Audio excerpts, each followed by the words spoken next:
Well, hello, and thank you for watching. I am the non-qualified evangelist, and this is the NQE, episode 24. We are reading Exodus chapters 1 and 2. So Exodus is the second book of a 5-part series that this guy Moses wrote. Now, we're going to learn who Moses is in this episode. So the NQE episodes 1 through 23, that's all Genesis. So if you are just joining this thing for the very first time, then welcome. I am more or less a totally regular guy, maybe a little bit eccentric, reading the Bible to my beautiful punk kids who taught me that they are not going to go to this other building and have some other person read them this book. And it was a really painful lesson, man, and they worked really hard to teach this lesson to me, and I fought against it, and I struggled, but finally they won. I said, all right, here's what we're going to do. I quit my job and now I do this full time.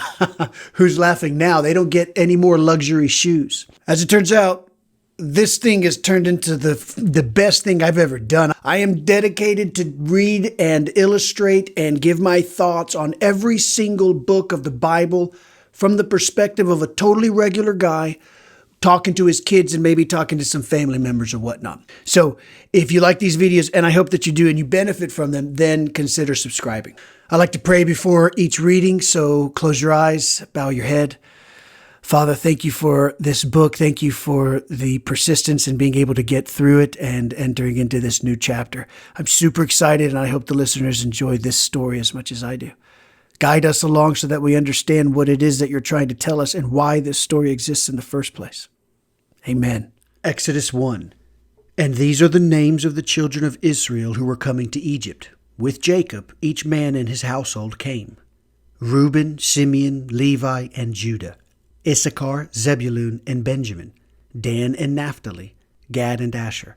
And all the persons who emerged from Jacob's loins were 70 souls. And Joseph was in Egypt. Joseph died, and all his brothers and that entire generation. The children of Israel were fruitful, teemed, increased, and became strong. Very, very much so. And the land became filled with them. A new king arose over Egypt who did not know of Joseph. He said to his people, Behold, the people, the children of Israel, are more numerous and stronger than we. Come, let us outsmart it, lest it become numerous. And it may be that if a war will occur, it too may join our enemies and wage war against us, and go up from the land. So they appointed taskmasters over it in order to afflict it with their burdens. It built storage cities for Pharaoh, Pithom, and Ramesses. But as much as they would afflict it, so it would increase, and so it would spread out. And they became disgusted because of the children of Israel. The Egyptians enslaved the children of Israel with crushing harshness. They embittered their lives with hard work, with mortar and with bricks, and with every labor of the field. All their labors that they performed with them were with crushing harshness. The king of Egypt said to the Hebrew midwives, of whom the name of the first was Shiphrah, and the name of the second was Puah. And he said, When you deliver the Hebrew women, and you see them on the birth stool, if it is a son, you are to kill him, and if it is a daughter, she shall live.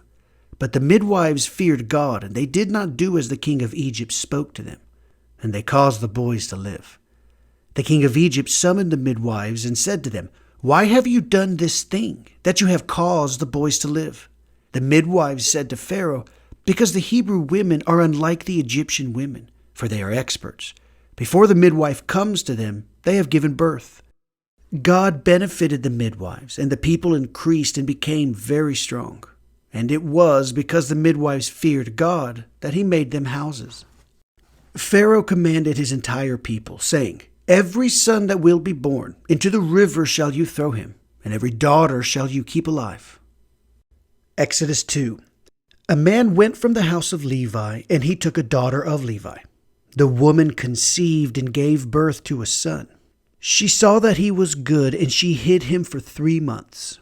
She could not hide him any longer, so she took for him a wicker basket and smeared it with clay and pitch. She placed the boy into it and placed it among the reeds at the bank of the river. His sister stationed herself at a distance to know what would be done with him. Pharaoh's daughter went down to bathe by the river, and her maidens walked along the river.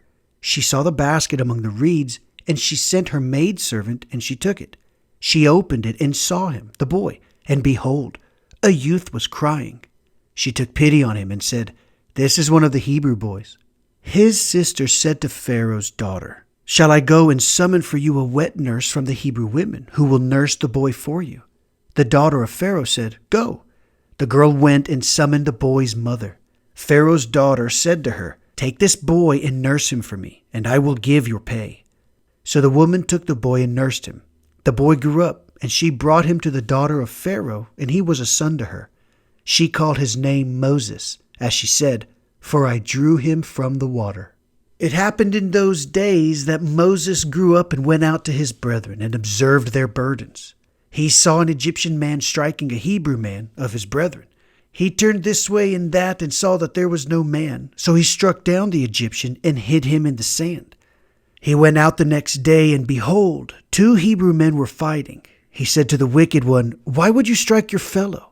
He replied, "Who appointed you as a dignitary, a ruler, and a judge over us?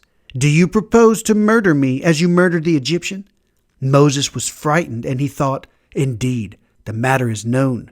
Pharaoh heard about this matter and sought to kill Moses. So Moses fled from before Pharaoh and settled in the land of Midian. He sat by a well. The minister of Midian had 7 daughters. They came and drew water and filled the troughs to water their father's sheep. The shepherds came and drove them away. Moses got up and saved them and watered their sheep.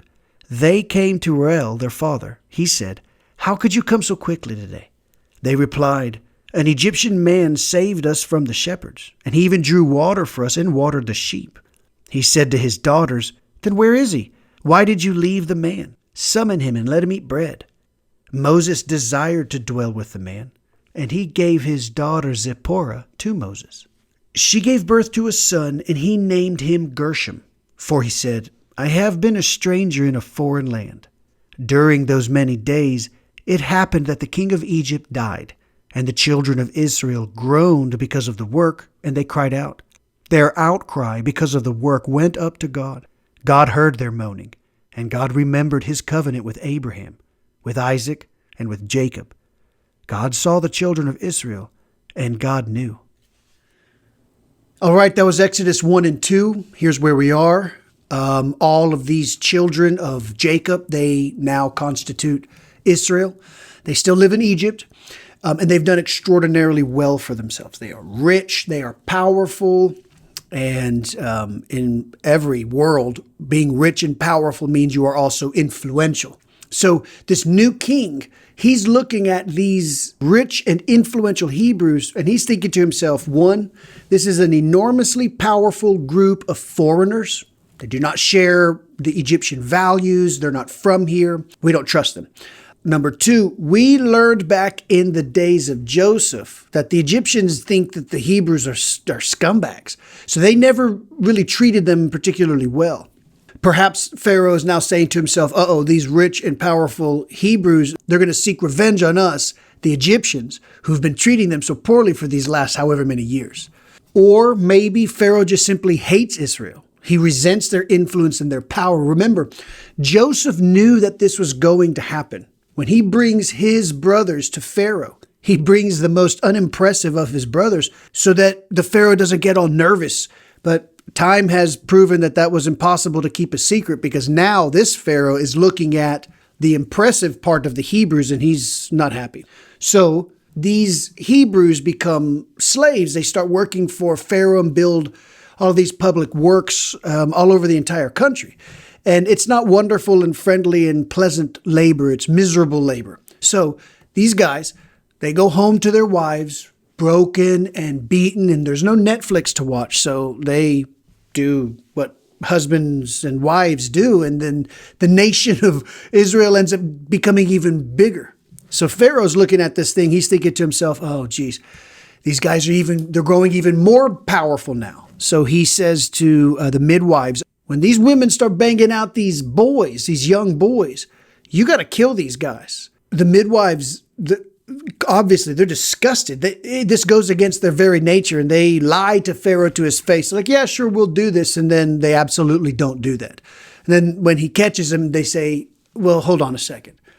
These Hebrew women, man, they are strong. We get there, the baby's already walking around. It's unbelievable. God likes what these midwives do, this courage, this sort of defiance. I mean, they're going to be bold and they're going to be defiant against this ridiculous order to kill all these babies. So he blesses them with houses. So after all this, Pharaoh then commands that all of Egypt kill their sons. This is really sort of like insanity.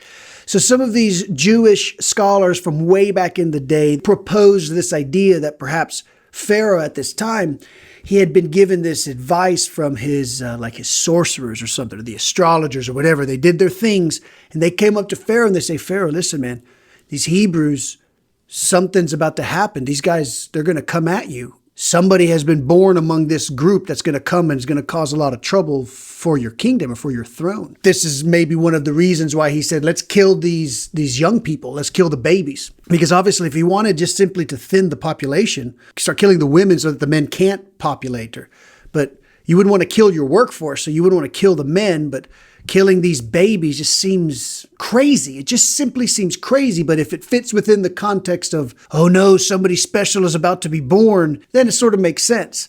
And then you could appreciate that maybe Pharaoh, who's already crazy, he just maybe got a little bit overzealous. And he just said, well, let's kill all the firstborns. And then I won't have anything to worry about. My throne will be safe.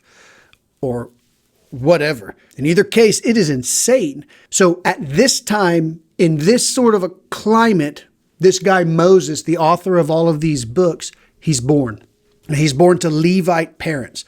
Now, Levi, from Genesis, Levi was a rough character. He and his brother Simeon, man, they tore it up. They were not like awesome citizens. So from his family comes this guy Moses. You know, look, he's supposed to be killed, right? So after he gets a little bit older, the mom somehow gets like a basket, puts him in the water, sends him out. Well, the daughter of Pharaoh is bathing on that river when she sees the little basket with the baby. So she goes, she gets the basket. She says, oh my gosh, look at this beautiful little baby. I can't even believe it. Pharaoh's daughter's heartbroken. She has pity on this kid. Now, one of her maidservants is Moses' older sister. The sister turns to Pharaoh's daughter and says, would you like it if I found some Hebrew woman, I don't know, somebody that can be the wet nurse to this baby? Would that be okay? And Pharaoh's daughter says, yes, tell them that we'll pay. So the Moses' sister goes back to his mom. The mom's in the corner sobbing, crying, because this is insane what's being asked of them to do. And the daughter comes and says, Mom, you're not going to believe this. These are the things that are happening. What do you think? So the mom, absolutely, she jumps all over this opportunity and she takes her beautiful little baby and hugs and kisses and feeds and nurtures. And then at some point when he gets a little bit older, she delivers Moses back to Pharaoh's daughter.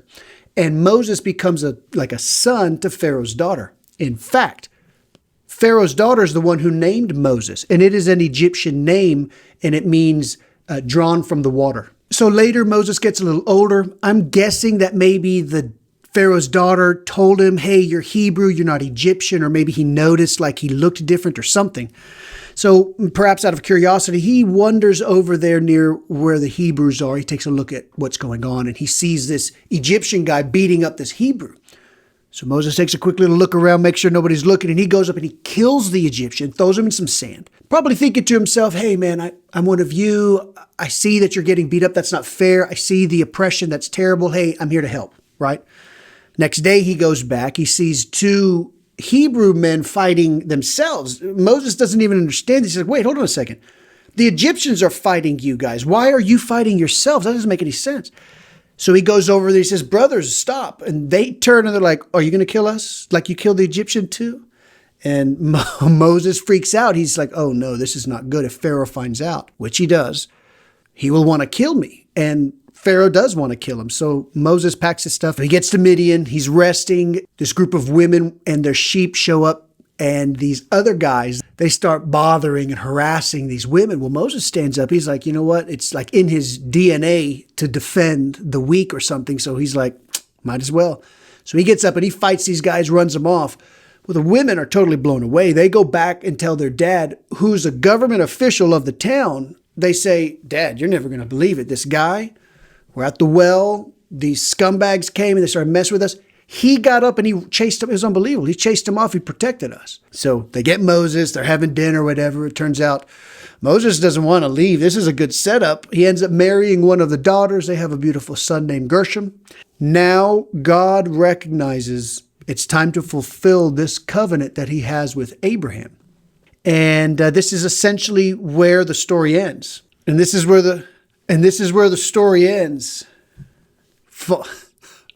And this is where the story ends. Episode, I don't know. And this is where the story ends. The NQE is out. Next episode. And this is really where the story ends. I don't know how to say goodbye. Until then, I like to party. Until then, ziggies. That's it. Have a nice day. Hit like and subscribe. I don't want to do that part. And that's the end of the story, but the following is NQE number 25 is coming up. So stick with me. Bing, bing, bing. Bing, bing, bing, bing, bing, bing. Boom.